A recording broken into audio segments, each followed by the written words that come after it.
السلام علیکم دوستوں، جہاں جہاں سے بھی آپ ہیں، جس بھی ملک سے ہیں،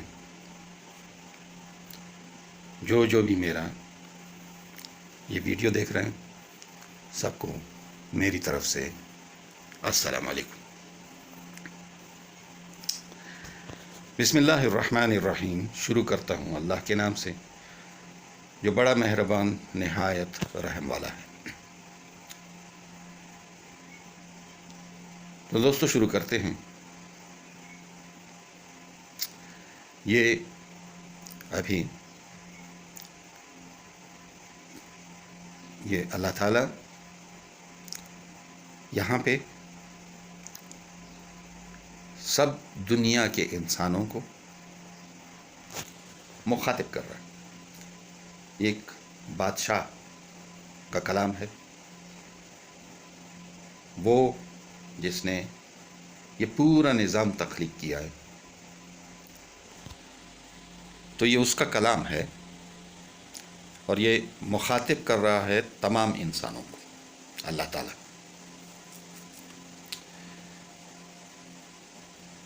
اللہ تعالیٰ قرآن پاک میں کہتا ہے، بسم اللہ الرحمن الرحیم، یا ایھا الناس، اے لوگو،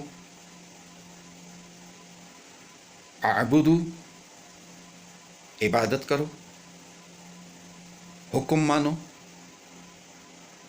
حکم بجا لاؤ، غلامی کرو،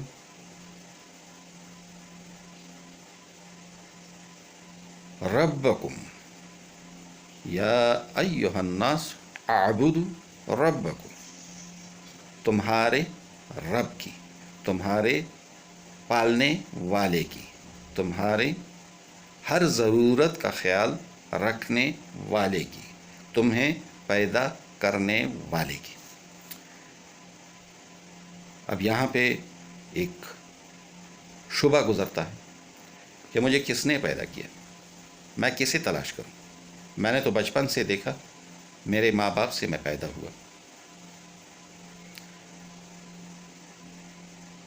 وہی میرے لیے کپڑا بھی خریدتے ہیں، وہی میرے لیے کھانا بھی مجھے پرووائڈ کرتے ہیں۔ یہاں پہ آگے ہے کون سا رب؟ الذی، وہ، خلقکم، جس نے تمہیں تخلیق کیا۔ اب تخلیق کیا، اب دیکھ لیں آج کل آپ کی پہچان کن کن چیزوں سے ہوتی ہے؟ آپ کی یہ جو انگلیوں کے پور ہیں، ان میں جو نشان ہیں، فنگر پرنٹس، دعویٰ کیا جاتا ہے پورے عالم میں کہ ایک شخص کے فنگر پرنٹس دوسرے سے نہیں ملتے۔ اب کتنے آئے ہیں؟ یہ لکیریں ہیں، بس صرف اس کے اندر، یہ دیکھیں، یہ صرف لکیریں ہیں۔ اب اگر آپ کو نظر آتا ہو، کیونکہ یہ کیمرہ تھوڑا اتنا تیز نہیں ہے، تو مگر یہ سب مانتے ہیں کہ اس دنیا میں جتنے بھی انسان ہیں، کسی کا بھی فنگر پرنٹ دوسرے سے نہیں مل رہا۔ تو یہ تخلیق ہے۔ اور ابھی ایک اور، آنکھوں کی سکیننگ کی جاتی ہے۔ یہ جو آنکھیں ہیں ایک شخص کی، وہ دوسرے سے نہیں ملتی ہیں۔ ابھی آگے جا کر کے کیا کیا سامنے آنے والا ہے۔ اور ابھی جو سائنس ہے وہ یہ کہہ رہی ہے کہ آپ کا جو ڈی این اے ہے وہ آپ کی پہچان کراتا ہے۔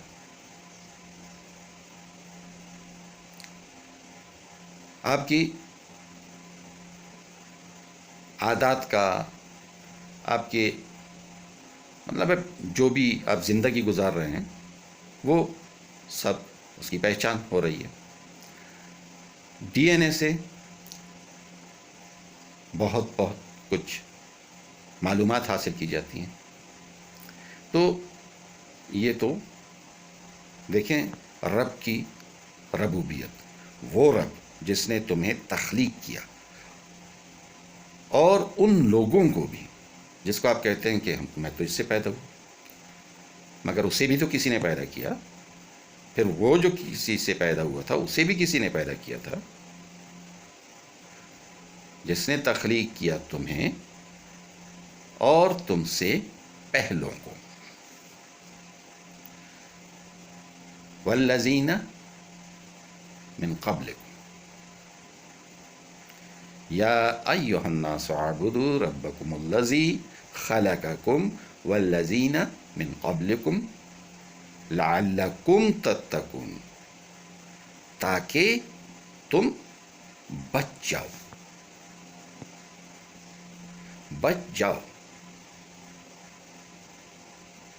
پرہیزگار بن جاؤ، مومن بن جاؤ، تاکہ بچ جاؤ. کس چیز سے بچنا ہے؟ اس آگ سے بچنا ہے، اس خالق کے غصے سے بچنا ہے. تو یہی وہ اپنی پہچان کرا رہا پورے دنیا کے لوگوں کو. ایک بار تو پہچان اس نے کرا دی تھی جب حضرت آدم علیہ السلام کے دونوں کندھوں سے ان کی اولاد جتنی بھی پیدا ہونی ہے وہ سب جب چینٹیوں کی طرح رینگتے ہوئے میدان میں جمع ہوئے تو اس وقت پہچان اس رب نے، اس اللہ نے کرا دی تھی. مگر اب جب ہم یہاں امتحان کے لیے بھیجے جا رہے ہیں یا بھیجے گئے ہیں یا ہم اپنے پیپرز حل کر رہے ہیں، اور یہ پیپرز ہمیں پھر امتحان والے دن اس کا نتیجہ سنایا جائے گا کہ تم پاس ہو گئے، فرسٹ ڈویژن میں تھے، اے گریڈ میں تھے یا اے پلس میں تھے، یا پھر فیل ہو گئے، یا بی گریڈ میں ہو یا سی گریڈ میں ہو. اس طرح سے وہ بھی دن آنے والا ہے. تو اس دن سے ڈرا رہا ہے کہ بھائی سدھر جاؤ، اپنے رب کو پہچان لو اور اس کے احکام بجا لاؤ تاکہ تم بچ جاؤ. آگے جا کر کے اب وہ مزید اپنی